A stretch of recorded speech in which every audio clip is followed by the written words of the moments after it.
Hey Cougar fans, welcome to another CUC Track and Field Coaches Weekly. I'm joined by head track and field coach Steve Belanger after the first outdoor meet of the season that took place at Carroll University last weekend.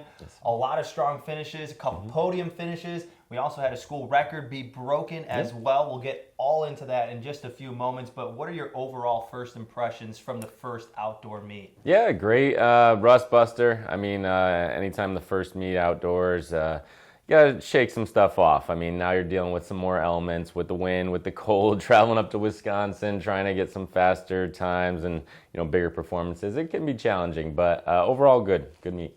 Well, let's start off with the record-breaking performance of Simone Wilson, the two-time defending 400-meter hurdle national champion. Smashed the school record in the 800-meter, time of 2:17.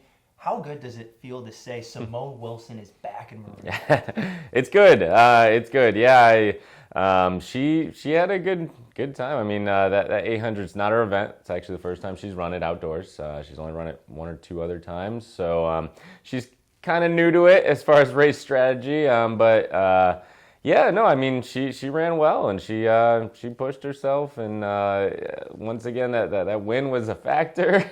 But yeah, we didn't want to open her up in the 400 hurdles yet. We wanted to wait for a little bit more competition, a little better weather. But yeah, always great when you could break a school record. So, and some people might wonder, a two-time national champion, why would you want to come back for another year? You have two national titles. Yeah. Well, what does this season mean for Simone? A lot. I mean, she's realizing that she is getting up there when she's racing, 19-year-olds and 18-year-olds sometimes, but a lot. I mean, she's still hungry as ever. We work really well together, and so it's funny now. Been coaching her for fourth year, the banter and stuff in practice and stuff, and I'm trying to challenge her each day. So it never gets old, and she's having a good time still, I think. I mean, if you're breaking school records or national champion in the final year, have a good ride with that. Yeah. Switching over to some of the field events, Madeline Babinski, the javelin throw, a throw of 39.98 meters.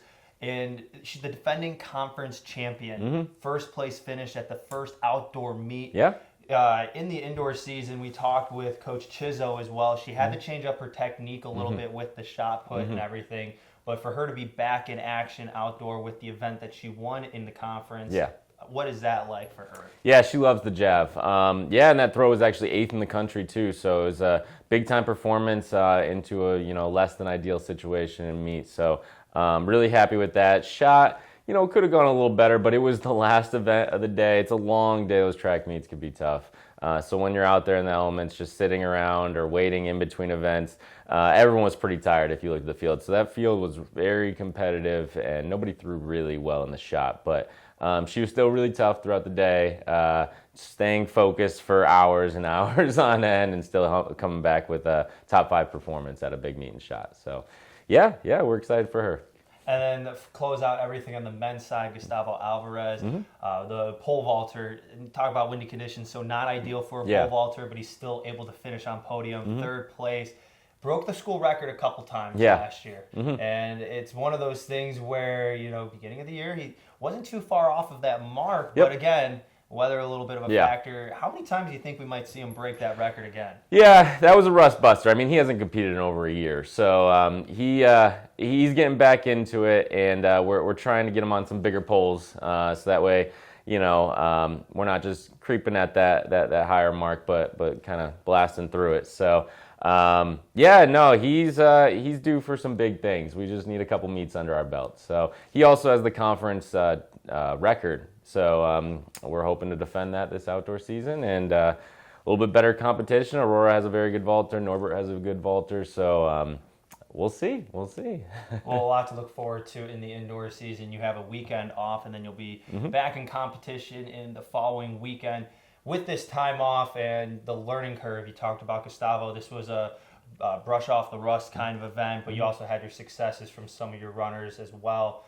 During this week of practice where you're not going to see any competition on the weekend, what's going to be really focused on? What are you going to be really preaching to your athletes?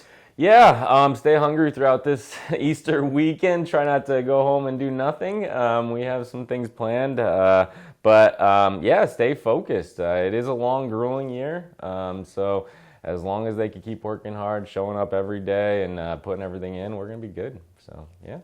Well, follow along with CUC Track and Field at cucougars.com. They'll be back in action in 2 weeks as they get ready for another competition. Maybe we'll see some more record-breaking performances, some Hopefully. top finishes. Yep. A lot to look forward to in an exciting outdoor season. I want to thank head coach Steve Belanger for joining me, and best of luck in 2 weeks. Can't wait to get to chat to you again. Appreciate it. Thank you. And as always, go Cougars.